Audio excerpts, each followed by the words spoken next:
Hi, good afternoon. I'm Nicole Reardon, Senior Director of Safety Programs with Spotlight Safety.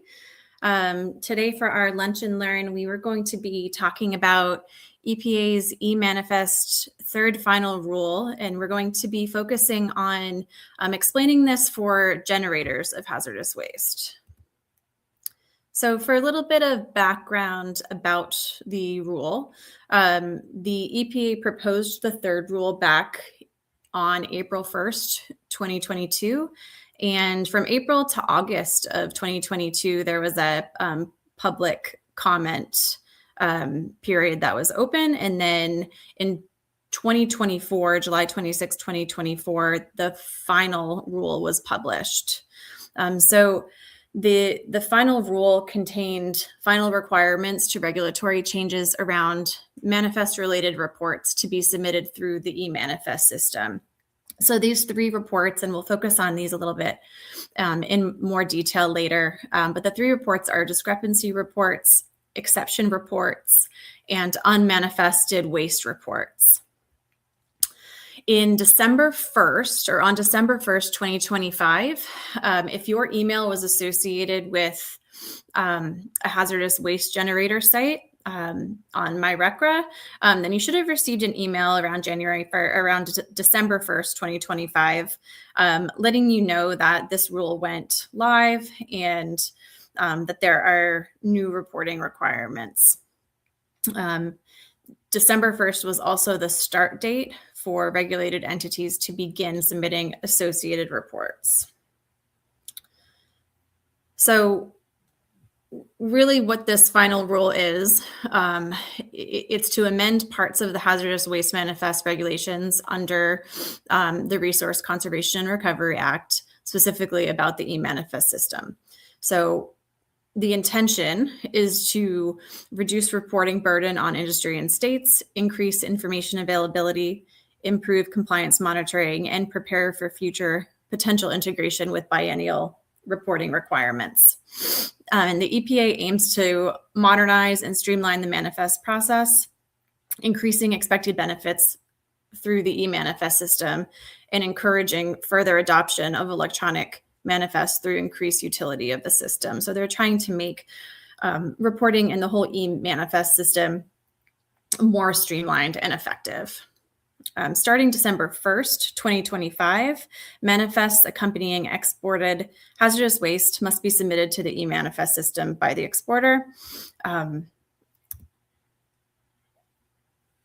the final rule is intended to incorporate hazardous waste export manifests into the e-manifest system, expand the required international shipment data elements on the manifest form, and revise the movement document requirements to more closely link the manifest data with the movement document data for manifest tracking purposes. There's also the requirement for small and large quantity generators to register for the e-manifest system as they have been required to do before in order to obtain their final signed manifest copies from the system and submit exception reports, which I will go into next.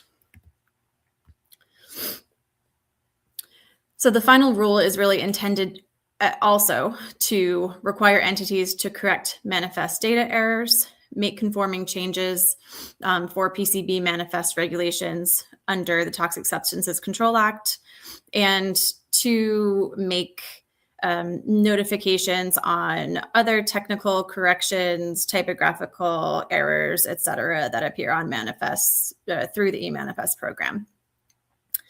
And then also to integrate those three reports that I mentioned, the exception reports, discrepancy reports, and the unmanifested waste reports.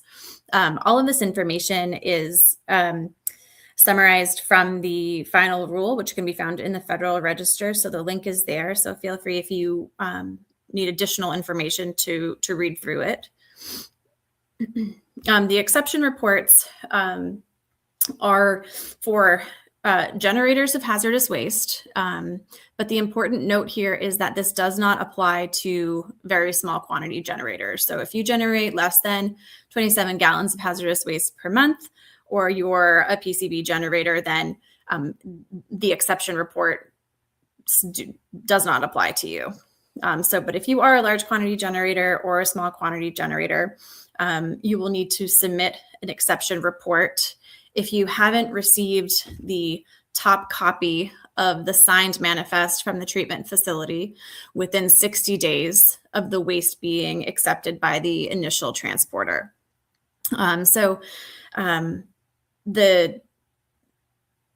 official deadline for reporting for the first time would be the end of January 2026. So the final rule came into place January 1st, 2025. So the end of January 2026 would be that 60-day rule.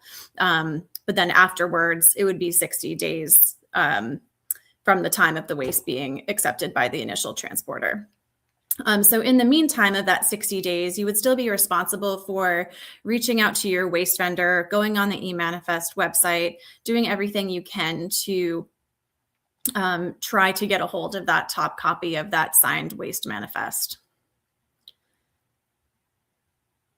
If there's a rejected shipment, if hazardous waste shipments are rejected and forwarded to an alternate facility using a new manifest, and that generator and you as the generator haven't received a copy of that signed manifest from the alternate facility, then within 60 days, you would also need to sign that exception report. So the exception reports are found on the eManifest website. So there's some information about eManifest.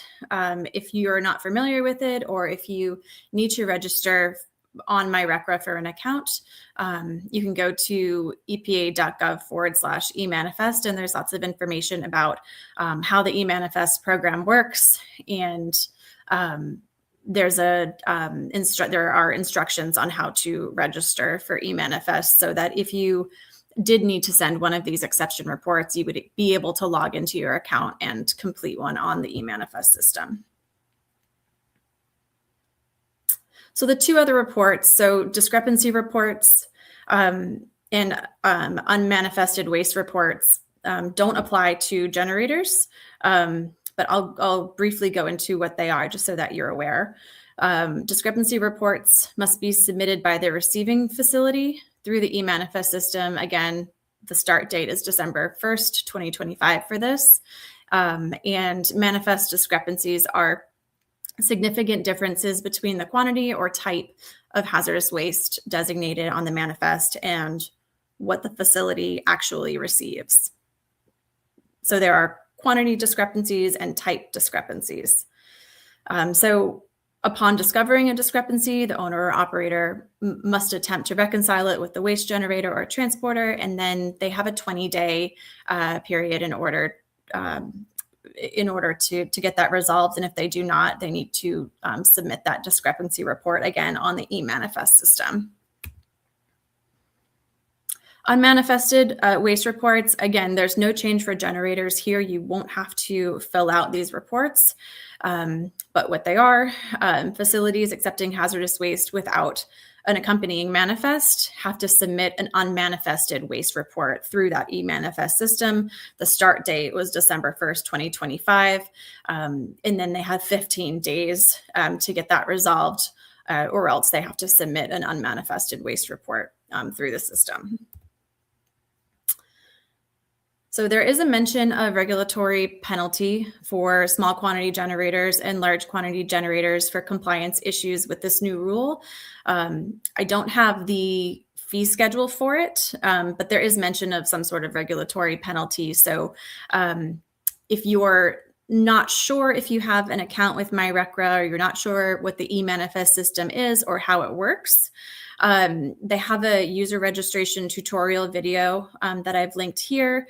You can go to recrainfo.epa.gov, and there's lots of great information there on what eManifest is, how to log in, how to register yourself so that you're ready to go in case you do need to submit those exception reports.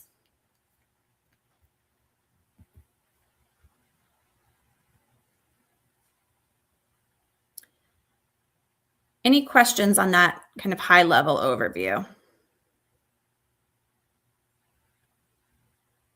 Okay, perfect. If anyone has questions or would like Spotlight's help with hazardous waste management or waste management, waste manifest guidance in any way, feel free to email us at info@spotlightsolutions.com, or you can check out our website at spotlightsafetyinc.com for more information on our services.